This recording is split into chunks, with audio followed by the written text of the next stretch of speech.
Like, this is what I had before the war. Where, I mean, I guess I should just go through this slowly and just, like, think about things.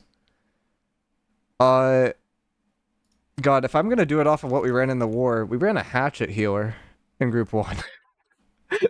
Carl couldn't live with rapier and he went hatchet mid-war. He's like, I live better with hatchets. Like, I don't know.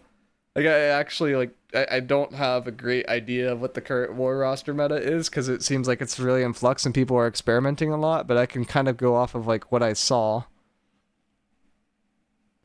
I can't imagine a world without diminishing orb.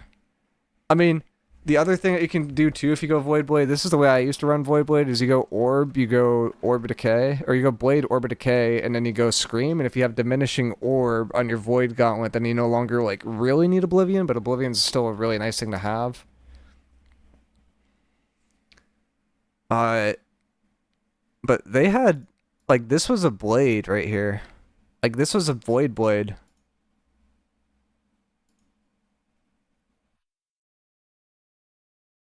Uh, how do I add a rule?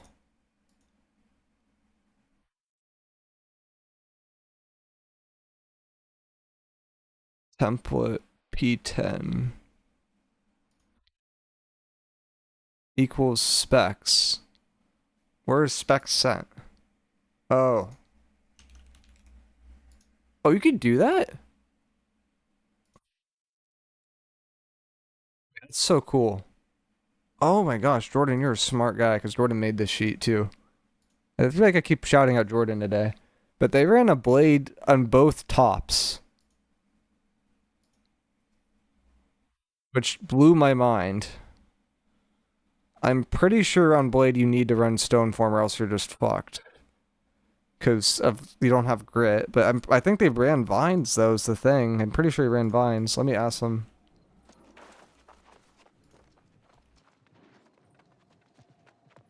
Because Hoodie ran Blade in that last war. The thing is I think he's AFK.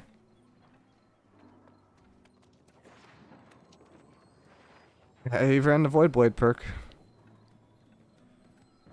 When below 50% health, heal for 55% of the damage dealt by Voidblade, and you just don't die.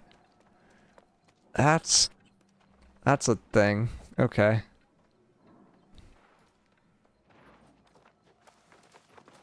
So he's just basically invincible with that build. I ran two of those.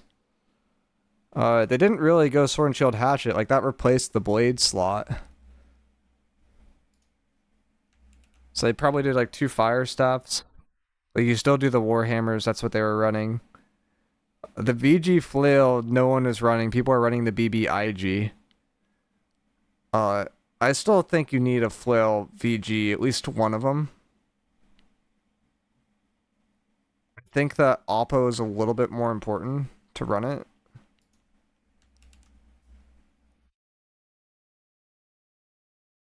Then I'll have one slot for VG Flail. I think BBVG is actually pretty good in war now.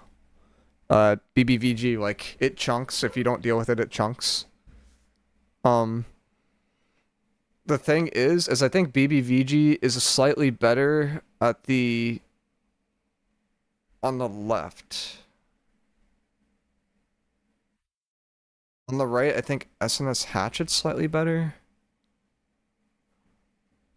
Or Spear Hatchet would also be better.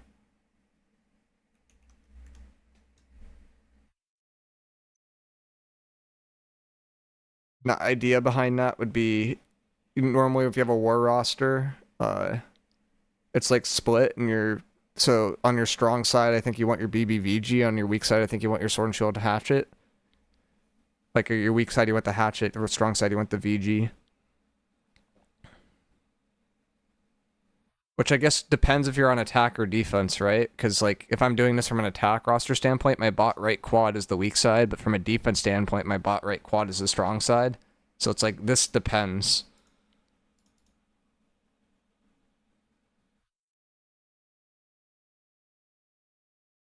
But I'm gonna assume bot right is weak.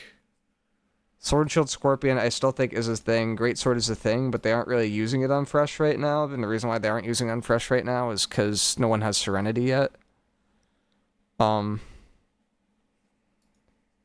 Fire Staff Finisher is definitely a thing. I think having another Sword and Shield Hatchet, like in the Bond side, like always makes sense. Like this would be 2 in the Bond side though, and 2 in the Bond side doesn't really make sense if I were to put my Bond as the bottom right. Or no, it still does, because this guy could play like bottom center, this guy could play bottom right, and it's basically a build that prevents people from playing in your backline. Or like it deletes healers. Your inner oppo, so this would be near the left. This is a good build to run for there. Outer, having the musket, I think makes sense. Like that's the one slot where I think a musket actually could be used, so I'm just going to keep it in there. So I could say musket is slotted in war.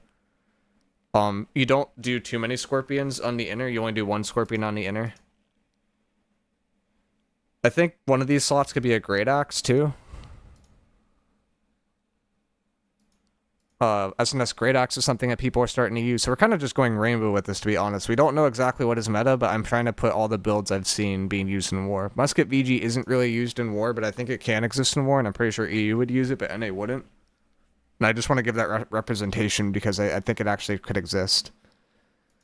Scorpion makes sense. Having 1 greatsword in the wide fight is, I think, pretty good. I think a greatsword's actually better here in the outer, and then you put a spear in the wide, because greatsword in the wide could get farmed. Bolt caster is really, really good in oppo. So it's like not a lot of bows. Honestly, a lot of VGs. A good amount of great axes, good amount of sword and shield players. A lot of fire staffs. My god, we have 6 fire staffs here. I feel like we could probably, surely we can cut like another one of these for a bow. We don't need 6 fire staffs.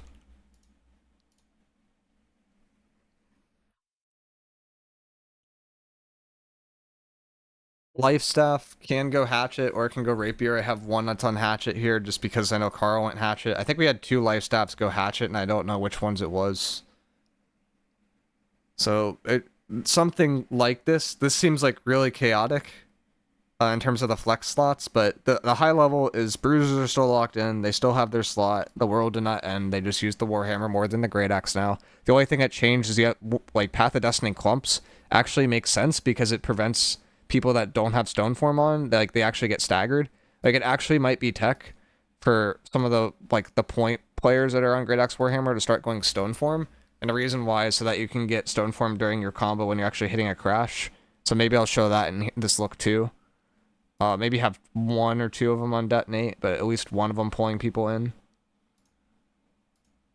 So at least like one guy is like doing something there.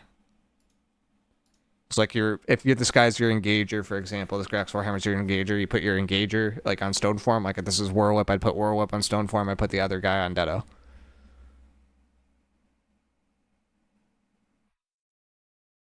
Who are your top 5 players? It depends on the role. If I were to rate top 5 players too, it would be based off of like flexibility. It wouldn't be off of necessarily who's the best in each individual spot. Like I'd rate Baboon over Kirio because I think Baboon's a more flexible player than Kirio, but Kirio's still pretty flexible. So it's like I don't think that would not really be a thing. Like who would top 5 players right now be? Like it would probably be like Jordan, but he's not even playing on Fresh. Probably Mystery, because Mystery is just super flexible. We played him with that raid. He's really effective there. Probably Kirio, just because Kirio is like relatively flexible. Baboon hasn't played on a long time on a really competitive server. And then the other 2, I don't really know. Like probably some Firestaff player.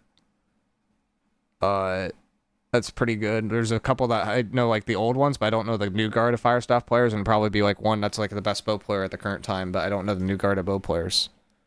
Because I've been out of it for so long. Like, I actually can't name the top 5 players of the current patch. And so it doesn't help that everyone's using alt account names now, and like, I don't know who is who. Voidblade plus all the weekend. Yeah, Voidblade definitely does better with that. Yeah, he's doing Stoneform on Voidblade. Okay, that's what I figured. I have that in here, right? Oh no, no, I did put Blade. I put Vines? No, this should be Stone. So, it's basically an invincible class that just can trade out and just bully healers. So I don't know. It's a lot of different things floating. I think people are trying out a lot of different stuff right now. Like Sword and Shield Great Axe is like a new thing I saw today that I haven't seen before. I still think you have a decent amount of Scorpion Stings just because it's really good utility. I think you need to have a VG Flail, at least one of them, because it's such good utility on that weekend. And not a lot of people run that artifact. Like the point Flail should run it, but like I think you need another. I think it actually is really good. You might even run two of them. Life stuff seems like it's gotten a lot more flexible. Like we're seeing people run Hatchet. I wouldn't be surprised if some life staff players start trying to run Flail so that they can apply a weaken if people are on top of the backline people. So you hit them, you apply the weaken, and then you can heal the team with your main hand. Like that should be something that like is cooked up at some point. A Rapier's still the best way to survive, but if someone's on top of you, like if it's a Hatchet or a Voidblade on top of you, you actually can't roll away anymore, it seems like. So it seems like people are probably going to start trying to go a little bit tankier build so they can just self-sustain it. The problem is if a Void Gauntlet's on you, they could scream you too, and they lock you down with a bunch of disease, so you just can't get away. And that's why we're seeing like Blade start to pop back up, because it has the stickiness that Hatchet has, but it has damage potential through disease, which tends to be a little bit better in war rather than just pure glass cannon style of damage. This should also be a Bile. I think Fire Staff should generally run Bile. I don't think they need to. If they're on IG, they should run Bile. If they're on Finisher, they're usually in a scarier spot and they need to run Stone Form, but Bile and Fire Staff's just like relatively strong. Because you just get it really fast and you can just huck it on the point during a crash and you get a lot of value. How is Blunderbuss doing in PvP at the moment? It's very strong, but it's something that like I didn't see a lot of in that war. I think I saw one BBVG that entire war, but I think it's something that you could start seeing like 2 to 3 of. Like a lot of this stuff here is like pretty accurate in terms of the war we just had, in terms of there's a lot of things being tried, but no one actually knows what feels good yet.